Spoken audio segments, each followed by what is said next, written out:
Councillor Jay Brennan, and I'll be chairing this meeting. I'll begin with our land acknowledgement. On May 8th, 2023, we acknowledge that this sacred land on which Smith Falls is now located has been a site of human activity for over 10,000 years and is rich in Indigenous history. This land is the ancestral and unceded territory of the Algonquin Anishinaabe Nation. We are grateful to the our Algonquin ancestors who cared for the land and water in order that we might meet here today. We're also grateful to the Algonquin people for their contribution in making of the Rideau Canal, which runs through Smith Falls. We are mindful of broken covenants and the need to reconcile with our relations. Together, may we care for this land and each other, drawing on the strength of our mutual history of nation building through peace and friendship, and being mindful of generations to come. So that is our land acknowledgement, and I'll call for any amendments to our agenda this evening. And seeing none, I'll call for any disclosures of monetary interest amongst my colleagues. Seeing none. We have no delegations. We'll do an adoption of minutes. It's the April 24th, 2023 Committee of the Whole meeting minutes. And the recommended motion is that the minutes of the April 24th, 2023 Committee of the Whole be received and filed. May I have a mover for that? Moved by Councillor Robbins, seconded by Councillor Quinn. All in favor? Great. And I think we have, I know we have some director's reports, and I'll leave it to Theo Morris to lead us through that. So over to you, Theo Morris. Thank you very much, Mr. Chair. We have two verbal reports this evening. The first is a topical one coming from Chief Cheeseborough. Thank you and good evening. I would like to report on the fire that took place in Smith Falls today. At approximately 2:20 this morning, we were dispatched to a reported structure fire at the former water treatment facility. When crews arrived, the building was fully involved, all 3 floors. The building had started to collapse inward. The roof had come down in both major sections of the building. We immediately notified surrounding departments. Montague responded with a pumper and a rescue and manpower. Perth responded with an aerial device, certainly due to the size of the building and the condition it was in. Drummond North Elmsley responded and did standby at our station because we were committed to this call. Smith Falls responded with its elevated device, its pumper, and its rescue, and a full complement of firefighters. At approximately 3:34 o'clock, they had the fire contained to the main structure of the building. The office of the fire marshal was notified due to the size of the building and the concerns with the building. Ontario Hydro attended to make sure that they were able to disconnect the power running down the street that could possibly pose a threat to firefighting operations. Regional ambulance responded with 2 rigs and a supervisor, certainly in just a capacity in case there was any injuries. The fire was totally extinguished by 8 o'clock this morning. We had approximately 35 firefighters that attended the call. At this point in time, the fire is under investigation, but due to the structural integrity of the building that may be compromised, we are awaiting the arrival of the insurance company with a structural engineer to make that determination. Once that determination has been made, then the investigation will be initiated to determine cause and origin. At the time of the fire and subsequent to the fire, there was no threat to public safety. Surrounding properties were not affected. The wind was in our favor. It was blowing towards the canal, but the quick response and the quick application of water on the building reduced the amount of contaminants in the building that were coming out. That was contained to the street side. And the firefighters did an exceptional job, certainly in a very complex, a very tight area to initiate and to set up the equipment, to organize and to control that scene. It was just an outstanding job that was done by all.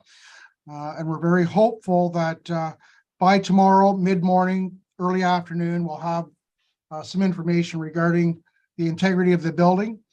The building will be monitored by police and staff from Smith Falls Fire throughout the night, just to maintain continuity of the property and to ensure that there's going to be nobody walking by. That section of roadway in the full length of the former treatment plant will be closed. It will remain closed until a final determination has been made with that facility. There was no impact to the municipal water system. It was downstream. We took additional steps after meeting with CAO Morris and senior staff earlier this morning to ensure that the contaminants were not going into the waterway. We checked at Lower Reach Park, we checked behind LeBoat, and there was no contaminants that were seen. The Ministry of Environment was notified just in case there was a call that come in with people saying that they might have seen something in the water. But again, a very difficult situation, but it was well managed, well run, and well orchestrated. And I hope that we will have a report back for council later this week, if not, hopefully as soon as tomorrow. That is the report for this evening, Mr. Chairman. Okay, thank you, Chief Cheeseborough, and I'll look for comments or questions from my colleagues. Councillor Quinn. Not a question, just a comment to thank everyone for their hard work and for keeping this fire contained to that particular area and keeping other buildings and people safe. That was a fantastic job with what you were dealing with. So we thank you so much. Thank you. Councillor McKenna. Well, certainly I echo Councillor Quinn's comments, and gratitude goes out to our neighboring fire departments as well for stepping up, and police services and paramedics. And this will probably come out over the next week or so, and I'm willing to wait till whenever more information is available. But is it too early to comment on the scope of the insurance policy that we have? Because I understand abandoned buildings or empty buildings unoccupied are very difficult to insure. And do we want to comment tonight, or as I say, I'm happy to wait to talk about the breadth and scope of whatever insurance we might have.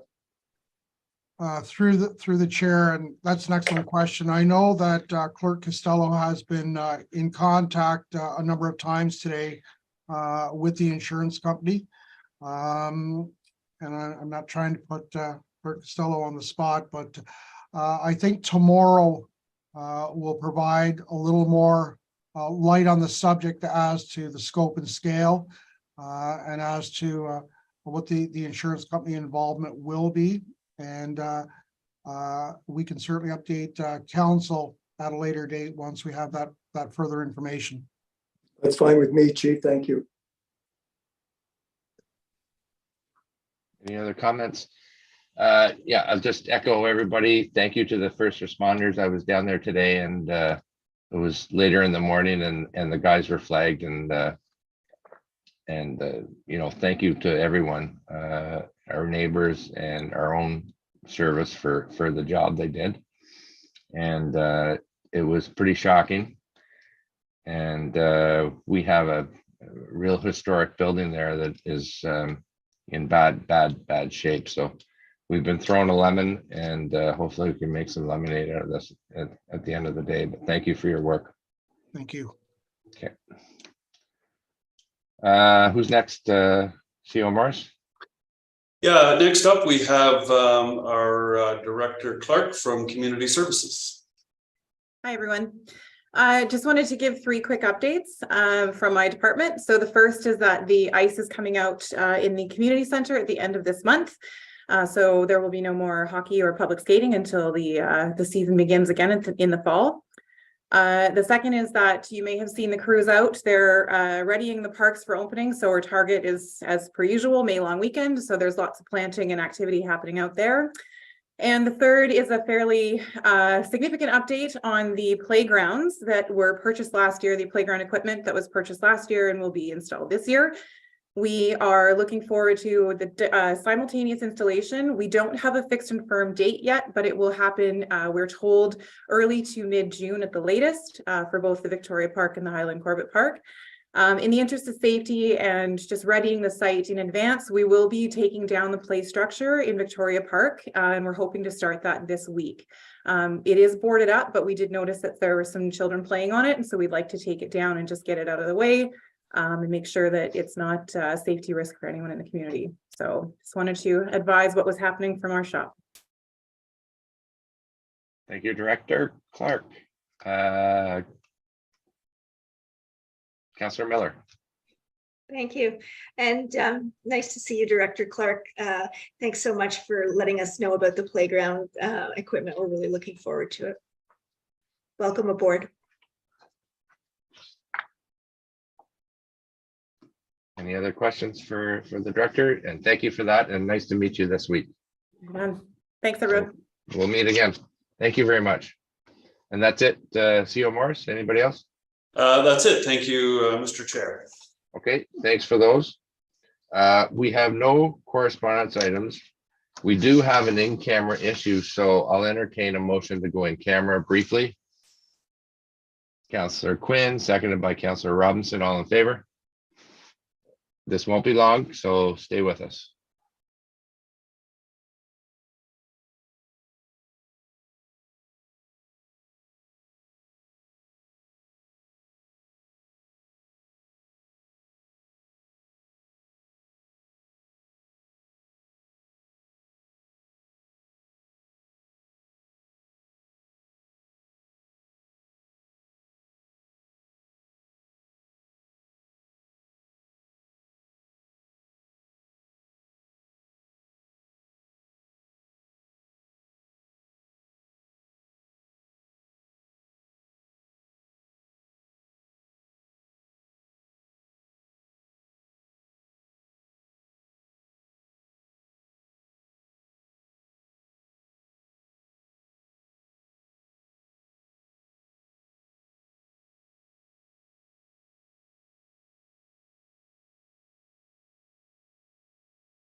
Okay, welcome back.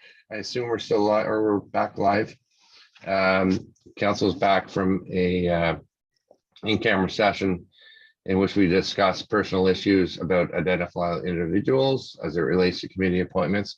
And that will be added to our agenda as 8.8 council committee appointments.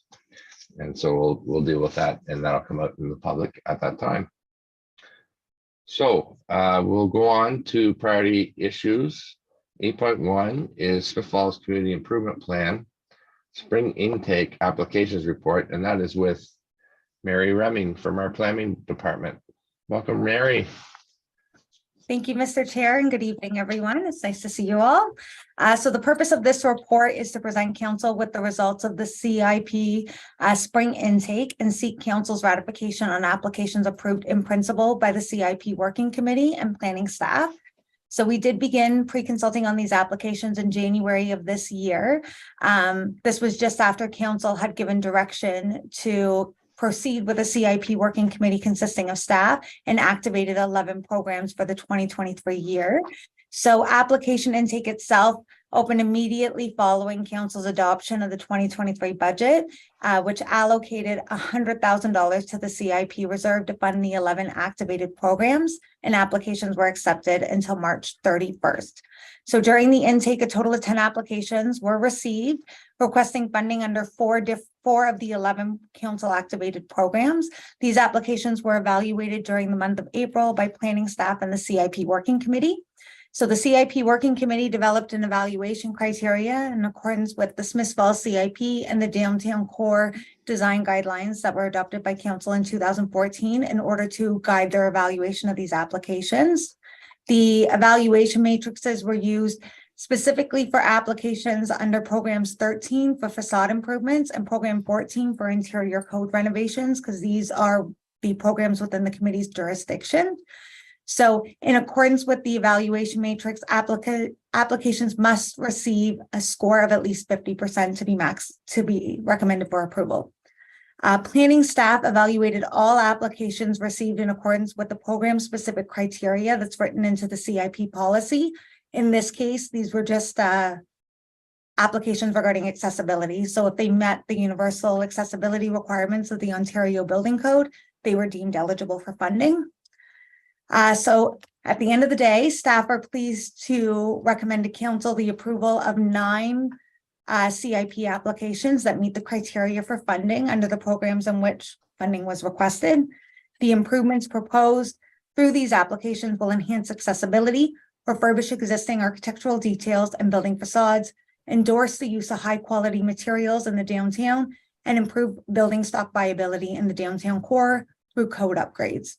If approved, the approvals will accommodate the release of $95,479.13 of the $100,000 allotted to the CIP reserve, and it will leverage $241,133.69 private property improvements. Thank you. Thank you, Mary. And comments from my council colleagues. I trust you've read this report, which is extensive. And Councilor McGuire, you have your hand up. Thanks, Mr. Chair, and thanks a lot, Mary. It's great to see the single intake was such a success. Lots of strong applications, and I remember when we were doing it month by month that to get 10 in a year would be exciting. So to have 10 in one intake is really great. I've got some questions on specific applications. It's a lot to go through because there are so many proposals here. The first one I had questions with is Maple Avenue, 12 Maple Avenue. I know in the past the CIP subsidized a mural that went up there, and now with recent improvements to the outside, I think they did some painting and maybe stucco work. The mural came down. Do we know if it still exists or if it could go back up as a condition of the funding for the second round of improvements? So the extent of my knowledge on that topic is just that the applicant was aware that the mural was funded through the CIP program. I was told that it would stay in the same place and at most relocated. I was not aware that it had been taken down. My apologies. What I will say is that this CIP does protect improvements to the facade. We asked that no changes be made to the facade for a period of 5 years. Unfortunately, we don't have that protection under the previous CIP. This application did indicate that none of the existing features that were approved through CIP funding in 2017 would be affected. Okay, great. I know the light's still there, so if we could get just them to post it as part of this one, it shouldn't be a big cost or anything. I think that would be great. For the one at 23 Becker Street North that's not recommended. I'm not sure. I understand the design guidelines and the rationale of where the points were on this, but at the same time, I think of the Revive Hair Studio that we funded the signage for, and the Blue Door Spa where they've used this translucent, what's it called, the silver etch frosting treatment, and I think it looks okay. It doesn't give that plasticed over look that some of the, say, like a cannabis storefront trying to block out the view gives, but it does give a little bit more privacy. I wouldn't be against looking at that one a little closer. I think I would much rather see some window work done in that site than more money invested in the vinyl awning. So to me, it seems like a good compromise. The Boomtown Fusion is really exciting to see those architectural details preserved, because they definitely need some love, and it's such a beautiful building. For the the 25 Beckwith Street North, the Fresh Ink Studios. This one I'm a little bit uncomfortable with the windows. Everything else looks really good to me, but in the past, when we think of the Rideau Hotel or the old post office, it was really important to get windows that fit the arch and fit the hole. And if the town was going to subsidize the installation of new windows, that they be reflective of what the original window shape would have looked like. Now, I don't think it's important, like it was at the Rideau Hotel with the first floor windows, to push for wood or anything like that. I think steel, aluminum, or something, as long as it fits the shape, would do. And I can see that they're close to their maximum ask here. So I'm wondering if that one, is there an option we could take that out of this year's grant? Maybe look at making an exception in a future intake if they want to apply again, and then they could take full advantage of the funding, because I don't see the windows being proposed here much different than the windows that are already above Boomtown. And I think most would agree that the windows above Boomtown aren't that appealing either. Even though they're better, they're not really what that space deserves. So I don't support funding for the windows in the Fresh Ink application as it stands here. When it comes to 2 Russell Street East, the Vault Eatery and Pub, similar rationale on my thinking, where in the past the CIP funded the new door and window at the law offices on the corner of Main Street and Beckwith, and it was an amazing transformation where we had this aluminum door, aluminum window, and they came in, they put a nice wood window in, and it's a little nook on the side of the street, but anytime you walk by, it really jumps out for how much it adds to that entrance. And I'm not comfortable with the CIP funding a like for like replacement with this aluminum door. I think another example would be the town hall doors, right? Where we took off the aluminum doors, put on the nice wood doors. It's made the world of difference to those entrances. Same with the Rideau Hotel, and that CIP, because it was through a different program, not a great comparison, but still good example of how much the doors make a difference. Post office doors are another one. So just to me, the replacing them with other aluminum, that's kind of the bare minimum that needs to be done. But if the CIP is going to subsidize it, I'd want to see something that's more sympathetic to what that entrance would have looked like when it was a bank when it was built, because I think that it would add a lot more to that corner. Number 9 for the Presbyterian Church, I'd love to know, I know in the past with the committee, we discussed, say with the Rockland House, when they were looking at funding for that, I don't think that project moved forward, but the trading of getting a heritage designation for the exchange of CIP funding. I know the MHC committee's talked about trying to get our churches designated because they hold such rich cultural and architectural heritage in town, but this could be a great way to show the advantage of having that designation and preserving these buildings. So I'd love to see if there was some kind of opportunity to pursue a designation, or at least start having that conversation in exchange for the funding. And finally, with the Hardy board on the Arts Hub, I'm just not sure, because it specifies that it's vertical in the report, but in the rendering, it looks more like it's panels. So for that one, I like the idea of it, and I definitely agree that that facade deserves it, but I'd like to see a mock-up that just shows a little bit better what's actually going to be in there, because I find it hard from the image provided just to get an idea of what it's going to be like and how this, because I know we discussed cement board on a Beckworth Street development in the past, and it was definitely debatable of how that was going to look and fit in the downtown core. So I just want to make sure that everybody's on the same page on what's actually going to be installed there. So there's a ton of work that went into this, and I really appreciate thinking of all the meetings and all, like, it's the huge amount of effort for these 15 pages. And I really appreciate everything that's gone into it, Mary. Thank you. Thank you, Councillor Quinn. Thank you. I have to agree with Councillor McGuire that there certainly has been a lot of work put into this, and there are a few things that I certainly do agree with him on, but one of the ones that kind of stuck out in my mind is 23 Beckworth Street, and it's not approved.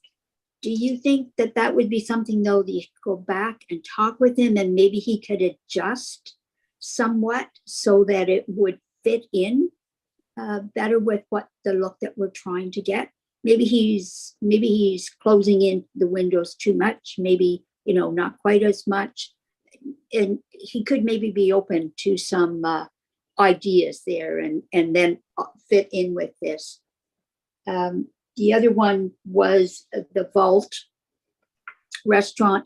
And I do feel that should be it should be looking like an old building, not like a brand new building with an aluminum or door on it. So wood or something that looks like it fits in with the old facade. And sometimes, maybe these people just need some suggestions. I'm sure you've made lots, Mary, but sometimes maybe they need a few more. Anyway, just my comments there. Thank you. Councillor McKenna, and then the mayor. Thank you, Mr. Chair. Thank you, Mary, for the report. I just wanted to ask you, Mary, about the criteria, because I like Councillor McGuire's suggestion if there's an arched window and we're helping fund to replace it. Do we have a policy regarding sticking with the original or reverting back to the original intention of the architect, or is that totally up? Did we make that heritage value? I thought there is a heritage theme as part of the criteria, but does it get that specific? Go ahead, Mary. Thank you, Mr. Chair. Sorry, Councillor McKenna. So what the Downtown Core Design Guideline says is it promotes basically filling the entire lintels. So yes, in terms of the arched lintels, that would be supported by the Downtown Core Design Guidelines that were adopted by Council in 2014. In this particular instance of 25 Beckworth Street North, the existing windows are only about 2.5 feet tall and fill about half of the existing lintels that are there. So working with the applicants, I was able to improve that and getting the 5 foot tall that would be consistent with the Boomtown's facade, which much better fills the lintels, just given the cost of the customization to get the arched windows. It wasn't in the cards for a financial perspective, but generally speaking, yes, the Downtown Core Design Guidelines, it fully supports filling the lintels, the best capabilities. It doesn't explicitly say that an arched window lintel needs to be replaced with an arched window, but it does want to see those lintels completely filled. If I may, Mr. Chair. Yes. So is there a way to, let's say it would look better if it was closer to Boomtown, but is there some way to finish off that top to make it look like a window rather than just a white board stuck up there? Is there a way to make it look like an arched window? Yes, Mary. My apologies. Thank you, Mr. Chair. So the windows that are proposed are roughly twice the size of the existing windows. So they will go up to about the arched portion of the window lintel, but it won't fill the arch. So it'll remove quite a section of that white window filler is what I call it. And it'll replace it with an open window. No, I understood. I was just saying, is there a way to design it to make it look like there was a full arch?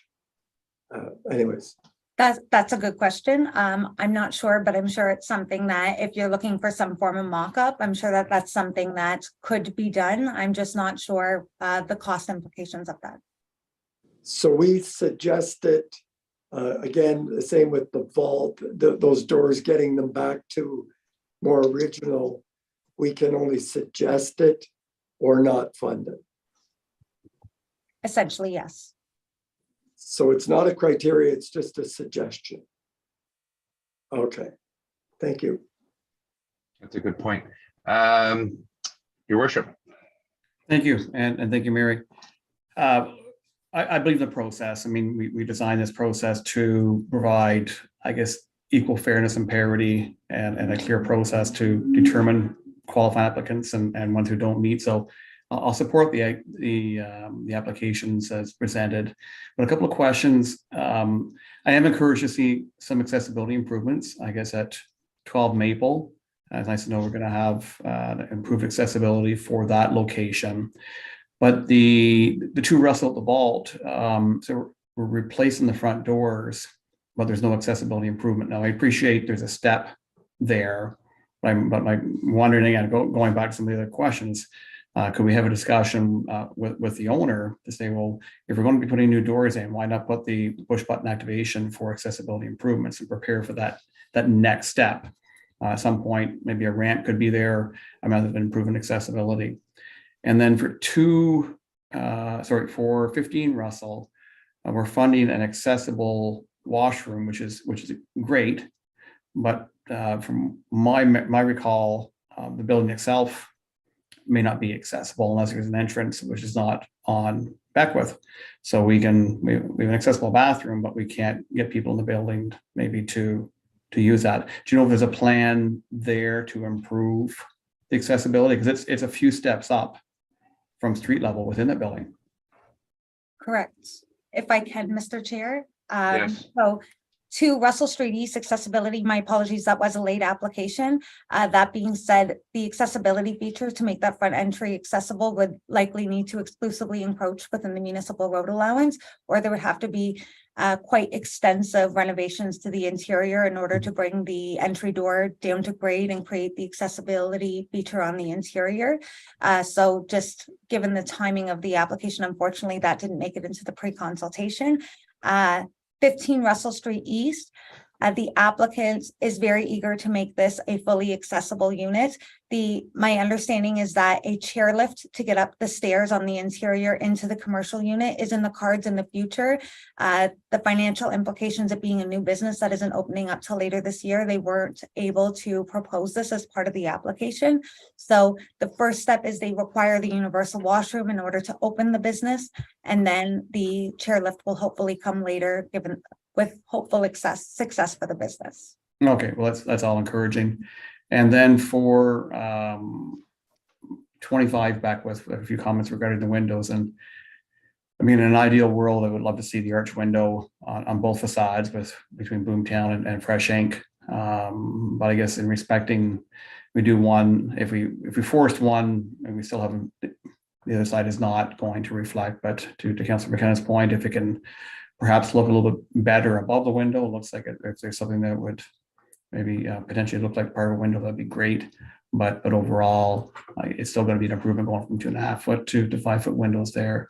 And then my only other comment regarding support for Presbyterian Church, and I can understand this is a dire need, but understand we will be in the process of forming our climate protection working group, and out of that group, I can anticipate the day will come when we may want to look at everything through a climate change lens, and funding natural gas boilers, which will be in place for the next 30 years, really goes against any actions we want to take when it comes to climate protection, and encouraging probably a heat pump or some of the source of heat for there. But I guess, and considering the time frame, considering the crisis they're facing over there, I will support the applicant as well. So in whole, I will support the recommendations as presented.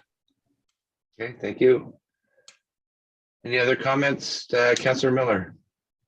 Just a thank you to Mary and your staff team that have put this together. I know firsthand how much work this is.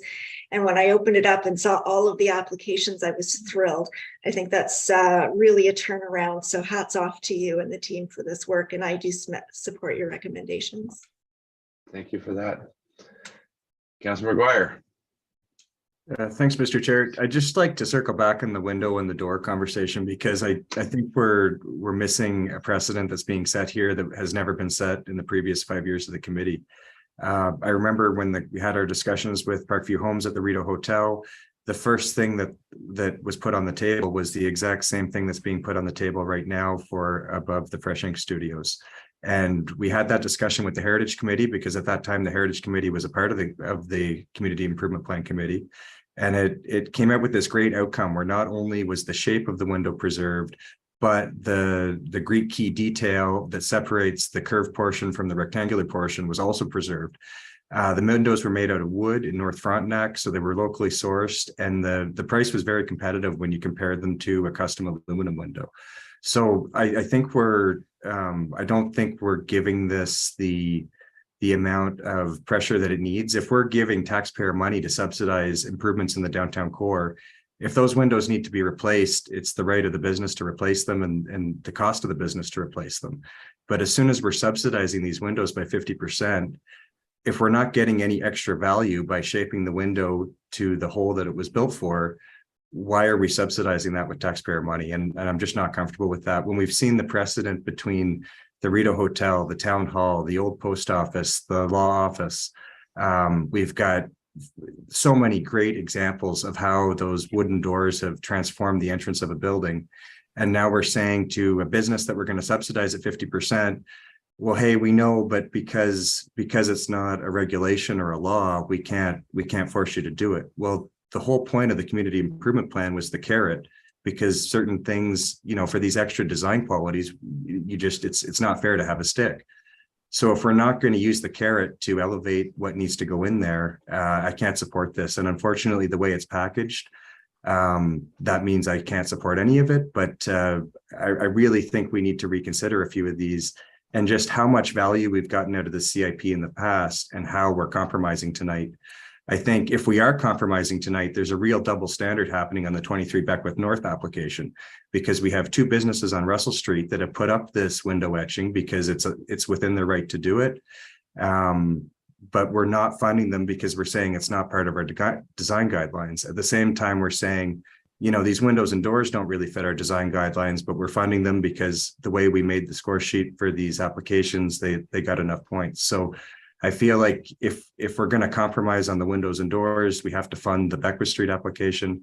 But ideally, I'd like to see us stick to our values of what good design looks like in the downtown core, and anticipating a potential heritage conservation district, fund projects that are going to comply with that, even if it's not in effect right now. So unfortunately, I'm not supportive of this.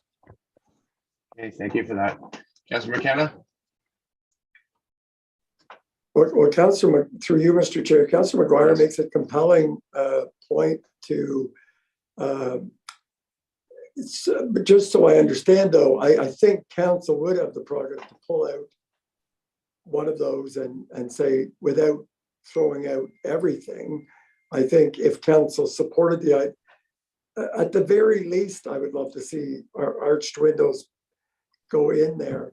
I'm comfortable with most of everything else, but I want to support and keep things moving. The staff have done all this work, but I think there is, if Councillor McGuire is suggesting it's all or nothing, I would suggest that I'm sure we could find a way to set that one aside, approve the others, go back to the proponents, go back to the staff and say, we really do want to see arched windows or something that really replicates an arched window in there. Because I think you're right, Councillor McGuire. I just,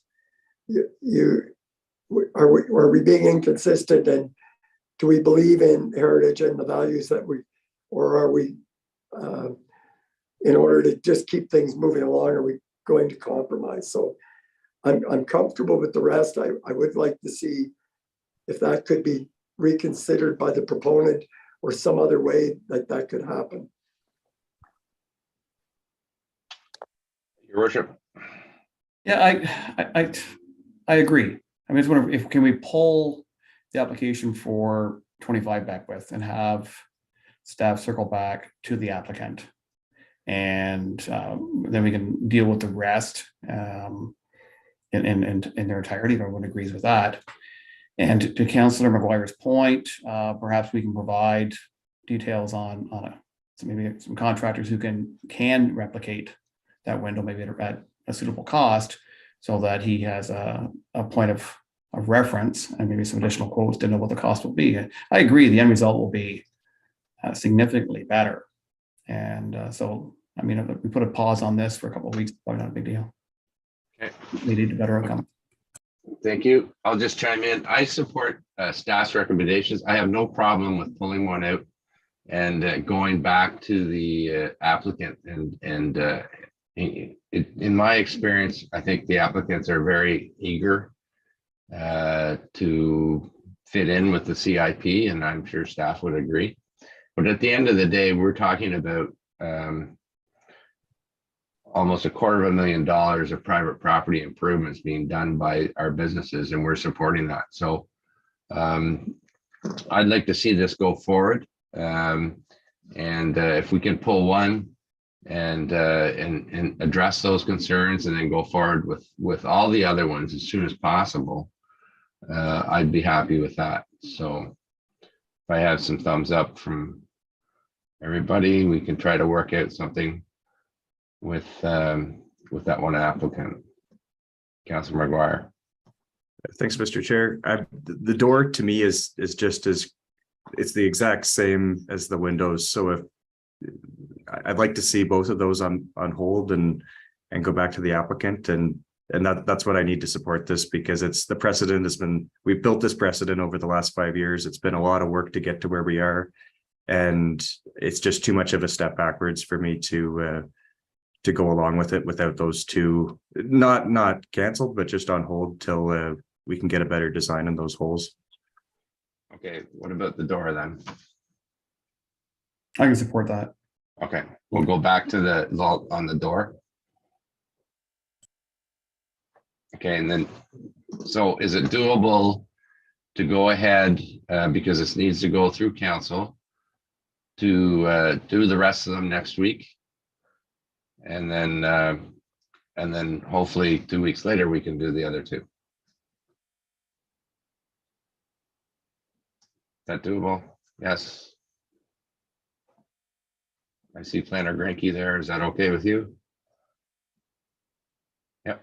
Thank you, Mr. Chair. So just confirming council's direction, the bylaw that would be presented for next week would reference 8 of the applications less the other 2, and I'm just looking for committee's direction in terms of in terms of the doorway at the vault. Would you like to see the applicant's response to your proposal to count? Because at the end of the day, we have an application. It was complete. It was reviewed and it's presented. So I'm just looking for council's confirmation that you would, prior to making a funding decision, you would like to see an exploration of different material for or wood door, wood entry at that location.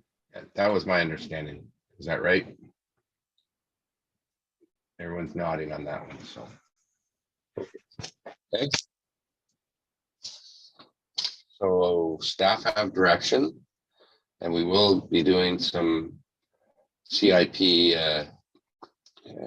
a bylaw next week on the rest of the applications. Okay. Perfect. Carol, I have another point. Yeah. Another Go question. ahead. Sorry, thank you, Mr. Chair. And further to Councillor Quinn's earlier inquiry, there is also a fall intake. If these applications are ultimately approved as presented, that leaves us with around $5,000 and change of unspent CIP money. So that that would allow us to open up a fall intake, and that would allow the opportunity to engage with unsuccessful applicants or those who wanted to apply but didn't quite get their applications in on time. So we expect there will be another opportunity later this year to have these conversations and hopefully have a few more CAP applications presented to you for consideration in September. I think the mayor had a question. You have a question? You're good? Okay, Thank thank you very everyone. much. Have a great night. Yeah, you too. Thank you very much. So 8.2 is our 2023 final tax rates report with Director Bauman, and nice to see you. And welcome. Sorry. There you are. Camera That's issues. okay. Thank you, Mr. Chair. So the report before you tonight is for the 2023 tax rates that we're looking for approval for us to be able to impose the final tax, the 2023 tax levy. So the Appendix A and Appendix B that are attached are identical to what was presented and approved by Council on February 21st as part of the budget approval. So it's reflecting a total tax levy of almost 18 million, so 17.9 million. The property assessment value was based on all information that we received up until December 31st. And at this point, it's still based on 2016 assessment values. We still haven't heard anything more from the province regarding a new assessment or new valuation. So what we will do with this, with the approved rates, is we will enter it into Opta, into the system, so that we can generate the final tax bills. Normally, this is around the first week of June, so that's the target date for us. And it is calculated, once we have the final tax, it's calculated less what we have sent out in interim, so any interim installments that have been paid. So the final tax bill is calculated, due and payable over 2 installments, with the first one being at the end of June, so June 30th, so 50% of the difference. And the final for August 31st, for the final amount. So looking for approval of the rates as presented. Thank you, Director. Questions from my colleagues? Councilor McKenna. Thank you very much, Treasurer Bauman. And I am supporting your report tonight. I did have a question which is unfair to you, and perhaps CEO Morris could. I'm thinking about, and I brought this up before, I know rail yards in town consume at least 50 acres of land, and they've got special treatment nationally. It's nothing that we can control. But do we know, or I'm just curious to know if rail yards are considered industrial or commercial, or do they have their own designation? And as I say, that it's probably very unfair to throw out at you. And I was just wondering, I think they pay, the last time I looked, they pay very little property tax, like $3,000, which always strikes me. They make a lot of money, CP Rail, but I just didn't know how they're actually taxed. CEO Thank Morris you. has got that one. I think he's got his hands up. Yes, through the chair, fascinating question. So yeah, CP and CN were here first, and they have certain inalienable rights that no one else has. So it's based on, if memory serves, a per acre calculation, which is very low. So to my knowledge, there is not a special tax classification for railroads. It's just this very historic calculation that we use that is in need of updating, and that may be something we want to look at, perhaps a lobby effort to try and change that. I know other municipalities have attempted that in the past, but it may be something we want to undertake some efforts to try and change that. Thank you. I do understand the City of Toronto has found a way, and they have an exception, but they are their own unique entity, and they have their own unique legislation that governs them, but they do collect money from the railroads at a better rate than we're getting. So thank you. Thank you. Any other questions or comments? Okay, thank you, Director. I find it a little alarm or concerning 2016 assessment. I mean, really? I mean, we are in 2023, but I guess it works kind of to our advantage. And once a new assessment comes along, we might have to look at the mill rate. But I thank you for that, and welcome to the team. And we will. I think you have support for your report tonight, and we'll be passing a bylaw next council meeting to confirm that. So thank you very much. Thank you. And you're still here. The next item is 8.3 2023 municipal grant allocation second intake report. And that's with you, Director. Yes, thank you, Mr. Chair. So the original amount of the allocation was 173,000, and there was a first intake where we did allocate just over 104,000, or almost 104. So that was done in January. But as part of the budget, we did do a reduction of 40,000 to that amount. So that was at the end of January. So the 69,000 that we were carrying forward was reduced to just over almost 30,000. And we did have one of the grants come back. So when we started with the evaluation committee, we were starting with the just over 30,000. So we did actually, we met as a committee on May 2nd. So there was 4 members, staff to the committee, and we had 3 applications. So we did review the 3 applications, and there were 6 categories that we evaluated that was listed in the report. And all 3 applications met the 6 criteria. So they were all put forward to be considered. And so of the 3, and so we've attached as an appendix that we have put forward the 3, because they're all over 5,000, we are going to have to ask them to enter into a memorandum of understanding for each of the applicants. And we are also asking, although the policy does state that 2 of the applicants, which were requesting over 10,000, that they be required for a delegation before the council. We're actually recommending a waiver on that without precedence, based on the fact that the 2 applicants have already been approved in the first intake. And at this point, the reason that they're asking for the second intake is a result of denied federal summer student funding. And so we are recommending them to go forward. End of the report. Thank you. Thank you very much. Questions or comments? None. I support. I think you got thumbs up. All worthy, and I really applaud the staff for going through these. And you know, the history of this is we established a policy to take politics out of this and make it an objective process, and we've done that. And I think everybody that all the tax dollars that are going out to these are well spent and benefit our community. So thanks for your work. So thank you. Oh yeah, CEO Morris. Yeah, thank you, Mr. Chair. I would like to add as a footnote that we want to make the 2 agreements that are over 10,000 on a without precedent basis. We believe it's important not to become the funder, a default funder for student labor. The only reason we're bringing this forward is they were not successful with their applications, and that seems to be a trend.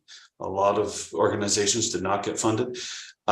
So we felt it was prudent to bring this recommendation this year, but we don't want to get in a situation where we become the default funder for this kind of thing.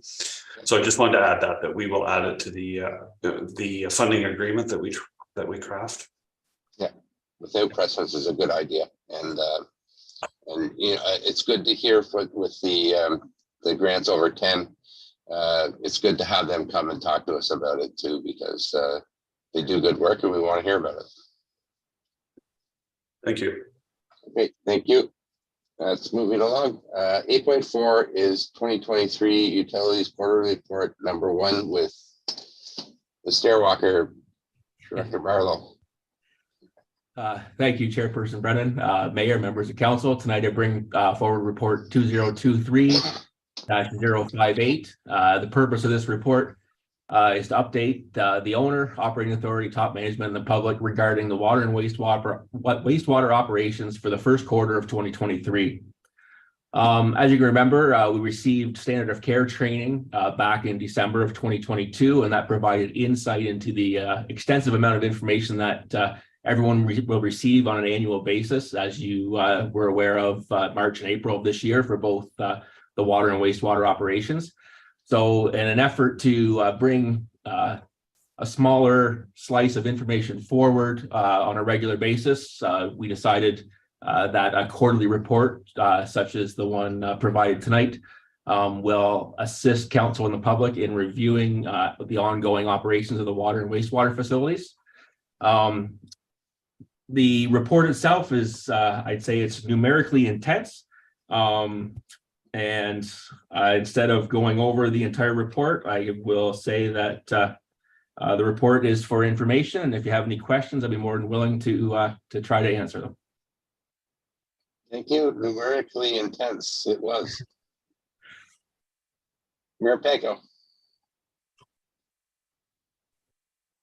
Yeah, thanks, Jason. And it's great to see this. I like numbers, and as Councilor Brennan indicated, the chairperson, it's a lot of numbers on here. But the one I want to just focus on briefly, and it's because your staff have made, you and your staff made incredible strides in the reduction of non-revenue water and the amount of water we need to produce. Of course, it costs money to treat water, both energy and chemicals. And in this situation, we've seen the reductions over the last year. And I'd ask Jason earlier today, just for where were we in 2020 with regards to non-revenue water, and we were at 72% of the water we were producing, we were not collecting revenue on. And of course, that's been cut to 38.5%. And we know that from the report, I think it's 17.7%. So we're accounted for. That's stuff that has to happen. And so if you look at the difference, unaccounted for is 20%. It would have been, well, probably somewhere in the neighborhood of 45% before. So really probably the amount of, there's been a lot of effort, I guess, investment in leak detection equipment, a lot of construction work, but overall we've significantly reduced the amount of unaccounted for water, which we before were producing, not getting paid for. So just great work to you and your team, Jason. Good, Councilor McKenna. Yeah, thank you, Mr. Chair, and thanks for the report. Jason, going forward, if we're going to get these quarterly, will we have in the next one, first quarter, and then a column second quarter, and then a column third quarter, so that we could track it throughout the year? Is that possible? Yes, through the chair. Yeah, I'm trying to figure out the formatting on how to best present, but I'm expecting to have results for that quarter and then a result for year to date. Okay, that'd be great. Something like that would be helpful for people who aren't numerically sophisticated. Thank you. Thank you for that. And this is for information. I will note that in your report, there are some pictures too, so that was helpful for me. But great job, and especially on the non-revenue water, that's huge. And I've come to understand that. So thank you for your work.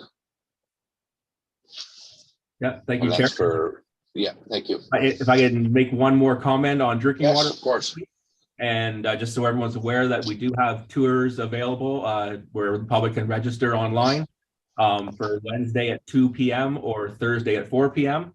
And we also are having our Drinking Water Week barbecue. So in that barbecue, you will be able to come and we will showcase the different pieces of equipment that staff use out in the streets to ensure that we maintain and have the operations running as smoothly as they can. And I just want to a shout out to the team, both water, wastewater. If it wasn't for the staff that we have, we wouldn't be able to record these savings and these numbers that we are looking at in this report. Thanks for that promo. And I was remiss in not to mention that, because Council's been through there, and it's amazing what goes into providing clean water to residents. And I encourage everyone to go down there and have a look. And some other hands up, Councillor Quinn. Thank you. And Jason, that's what I wanted to say was I think this is wonderful because you're putting this out to the public so the public can see, they can understand. No, they don't know how to operate all this, but you're opening the door so that people can see, because water is a big component within the town of Smith Falls. And I think it's excellent that you're doing this to educate people. The other thing that I really like also is when we get notices of a water leak and it's on such and such a street and it's going to be taken care of on such a day. And I think that's very, very helpful also. It's great job. Great job. Thank you. Thank you, 100%. Thanks, Jason. Thank you. See you at the barbecue. Yep. Okay, so moving along. Next we have 8.5, the annual business survey report, the 2022 year-end report from Economic Development Director Julia Crowder. Welcome, Julia. Good to see you. Thank you, Mr. Chair. Through you to council. I actually have 3 reports for you tonight. They're all informational. I'll start with the first one, which is the annual business survey report. The purpose of the report is to provide council and community with an overview of local business sites from 2022, so last year. This is our 2nd year doing the annual business survey. In previous years, there has been some BRNE surveys done, but they didn't collect a lot of on the ground data, as we like to call it. So we implemented this last year in order to be able to connect with our local businesses and gather local insights. And that helps us develop our work plans and moving forward and looking into the future, a future economic development plan as well. So I'm happy to answer any questions that council may have. Thank you. It was a great report to read. Any questions, comments from colleagues?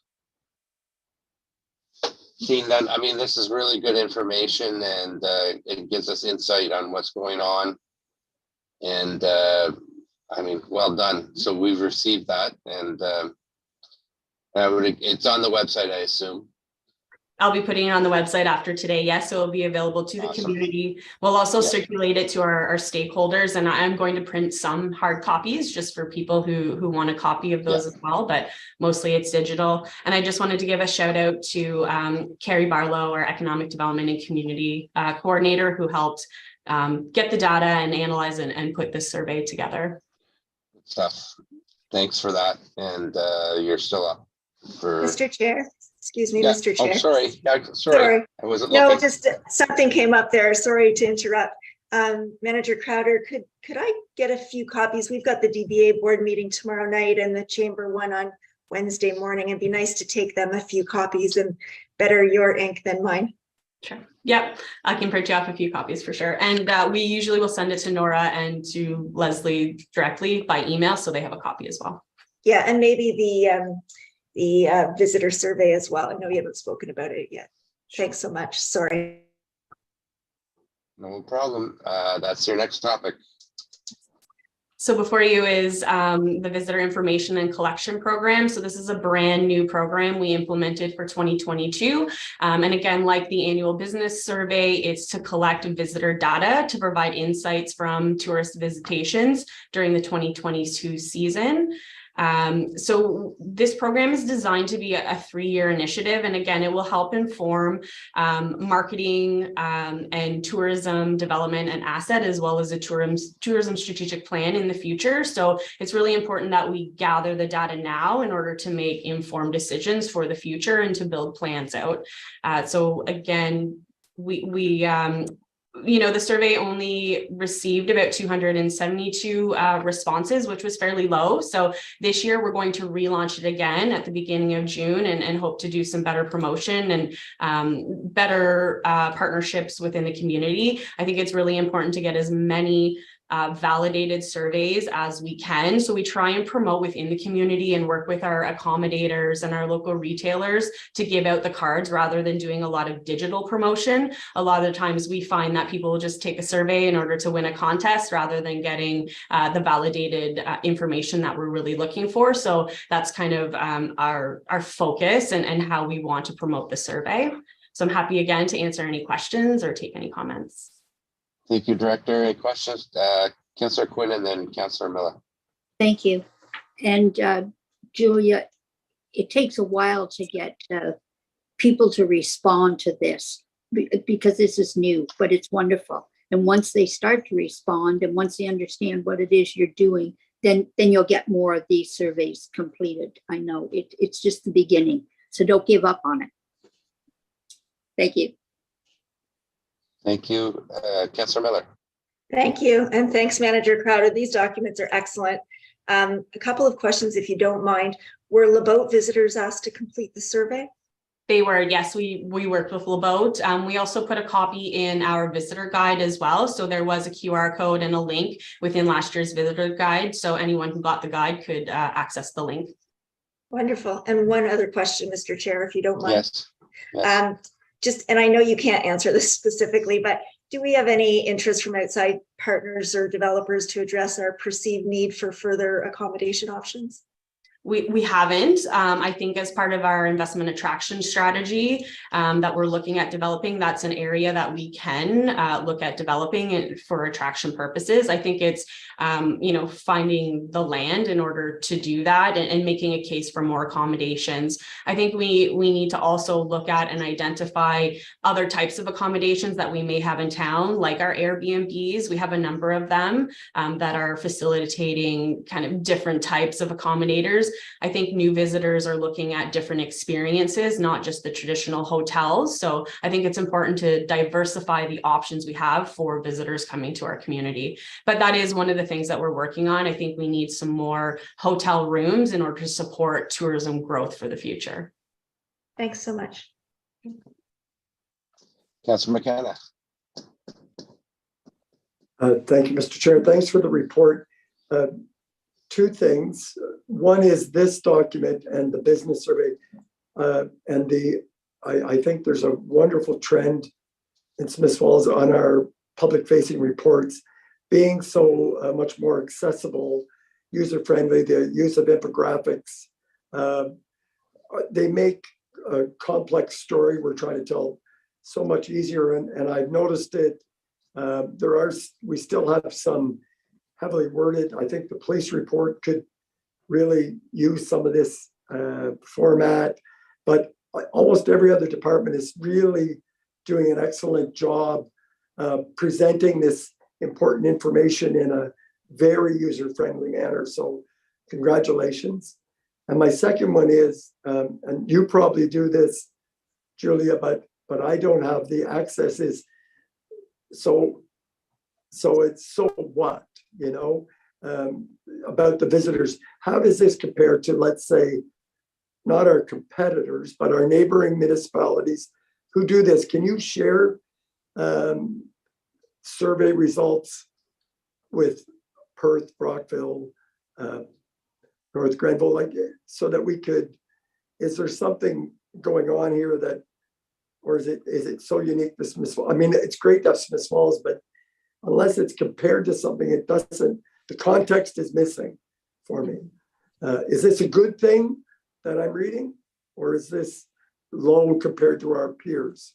Well, this is our first year too. So I think next year will be a little bit more insightful as well, because then we can compare year over year to see what the trends are. And that's why it's really a 3-year trial initiative, so that we can gather data over the years and look at trends to see where things are shifting, if we're improving, where the gaps are, the areas of focus we need to investigate tourism development and asset development.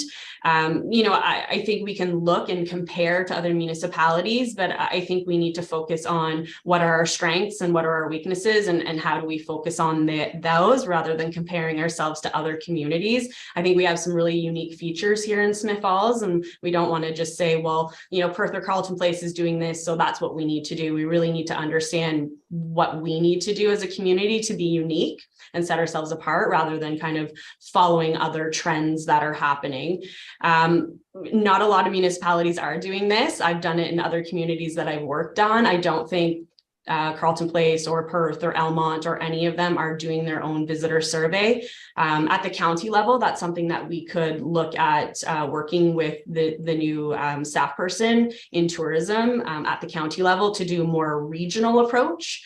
But yeah, I can send this off to my colleagues at other municipalities and see if they're doing it and maybe do some comparison if that's what council feel would be helpful.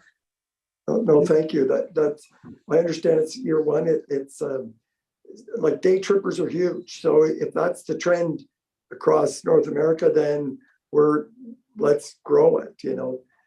So thank you. That's really what I'm interested in, is a little more context. And we'll learn that over the next 3 years. Thank you. You're welcome. Mayor Panko. Yeah, thanks, Julie, and thanks everyone who answered the survey. I mean, it's a one great feedback, great understanding, and I want to just hit a couple highlights because we're not going through the whole report, but 93% of people who visited Smith Falls indicated they enjoyed the experience, which is incredible, very positive. Only 1% said dissatisfied, 6% neither satisfied or dissatisfied, 97% said they would return. So very, very encouraging to hear that feedback. And then a couple of the comments were nice too. These are quotes out of the report. We love Smith Falls. We want to retire here, and we hear that from people all the time. Very nice place. People are very kind and respectful. Again, same thing as it's a true reflection of our community and the sense that visitors get to our community from the people of our community. I love the town. Bakery and food is amazing. Town is beautiful. Smith Falls, I love your passion, festivals and more. So it's just very encouraging to see this and to know we're on the right track in many ways. And then just I guess from a question standpoint, I know it's going to be shared in multiple ways, but recognizing feedback you received, like what are people looking for? Well, evening extended hours for retail. Or maybe I'm sure staffing may be a challenge, but retailers know that there is some demand that might help. Travel packages, boat, canoe, kayak rentals, things like that. So it's great to get that kind of feedback, and so great to collect it. We look forward to seeing it every year. Thank you. Anybody else? Yeah, it's, I mean, we're doing our due diligence here, and I think it's insightful you told us that we're unique among our neighbors, which is great. Well, it's forward thinking. I did have one question about the surveys, and you know, I don't think 272 surveys completed isn't too bad, but and then you had 13 businesses, and then it says here 35 of the completed surveys were invalid responses. What's an invalid response? So it could be a resident of Smith Falls, or it could be someone who came in a group but answered the survey twice, or duplicate surveys. Sometimes we'll get people who will answer a survey multiple times, hoping that their chances of winning whatever the prize is will increase. So that's the first step when we go at analyzing the data, is actually validating the data. Which is good thing to do. So yeah, thank you for this, and you know, I look forward to continue doing this, and then we can learn from it and go from there. I know we had some people from Newfoundland here last week, and they were pretty impressed with our town. So good work. Yeah, and thanks to Santa Colley as well. She was the staff person who assisted on developing this, and she did a really great job. So great. Okay. 8.7 is Smith Falls Municipal Cultural Plan, and you're on again. You're working hard tonight. Last one. So we think it's really important to give council an update on strategic plans that staff are working on. So we wanted to bring this forward. So the Smith Falls cultural plan was developed for 2021 to 2027. The new plan is centered around 5 key strategies. Of the 75 tasks, which are a lot of tasks, we've completed 35, 16 are started or in progress, 11 are ongoing, which means they're just something that we're doing on an annual basis. And there are 13 remaining tasks that require completion through other plans or projects like the town square, active transportation, and parks and rec master plan. So we're working as a municipality in order to facilitate the, moving forward with these plans through those other strategic initiatives. So it's really exciting. I think staff has done a good job at completing the tasks that we are. So I'm happy to answer any questions or take any comments on this. Thank you. A complete report. Any questions from my colleagues? Councillor Miller? So hats off, Manager Crowder. This is a lot of work, and I'll tell you firsthand, this plan has never looked better. So thanks for taking it to where you've got it. It's great. And I do have a couple of questions, if you don't mind.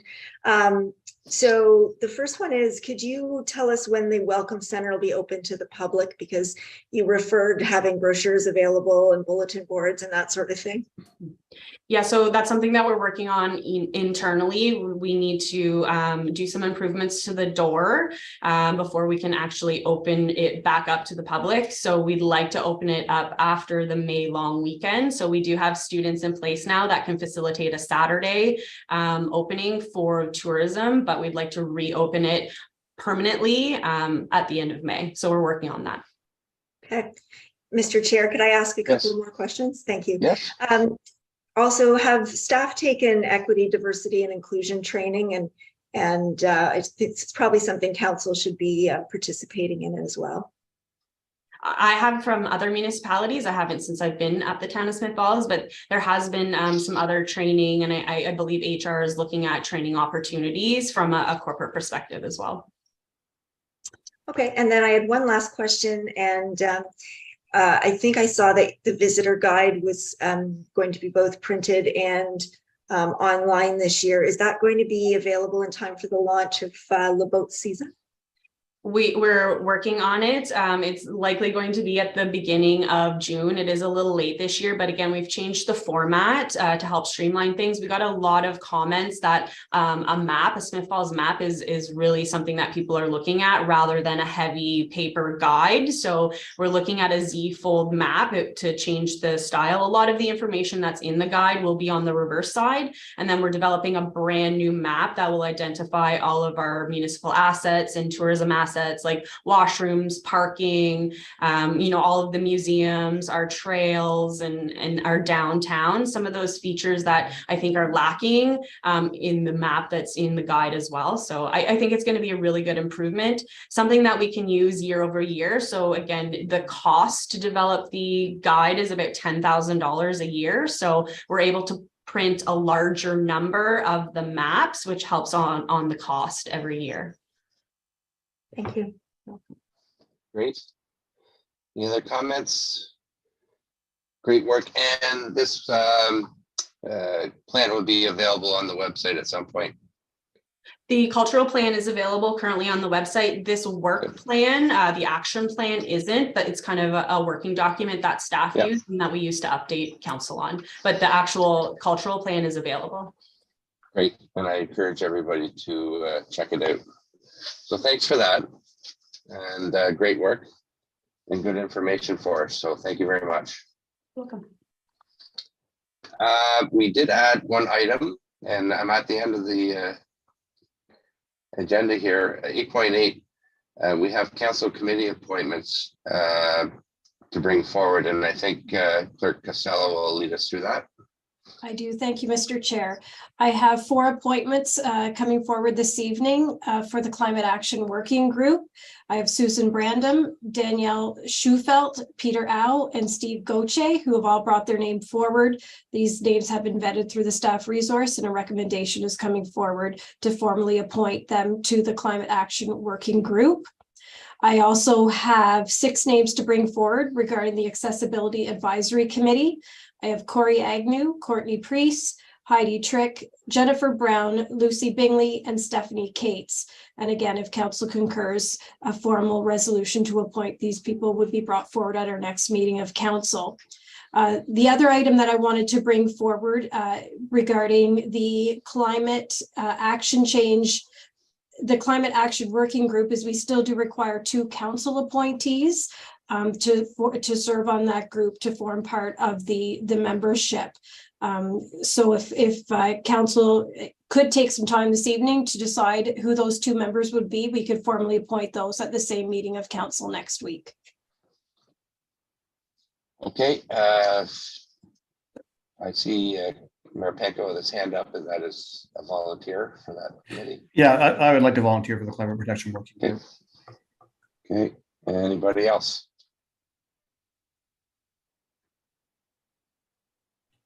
Don't want to do it alone. Councilor McKenna. Congratulations. So you have Mayor Penko and Councilor McKenna. Perfect, thank you. Who And were if council the, concurs, the other appointments can come forward.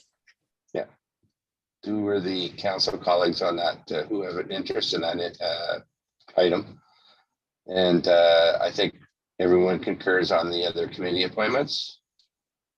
So thank everyone for applying to serve, and we appreciate that. And then I'll come forward next council meeting. Thank you. Yep. Okay, we're at the end. I have a recommended motion. The committee adjourn its proceedings at 6:30 and stand so adjourned until the next duly called committee meeting. Mayor Mover. Councilor Quinn, second by Councilor McGuire, all in favor? We are adjourned. Good night, everyone. Good evening. Yeah, good night.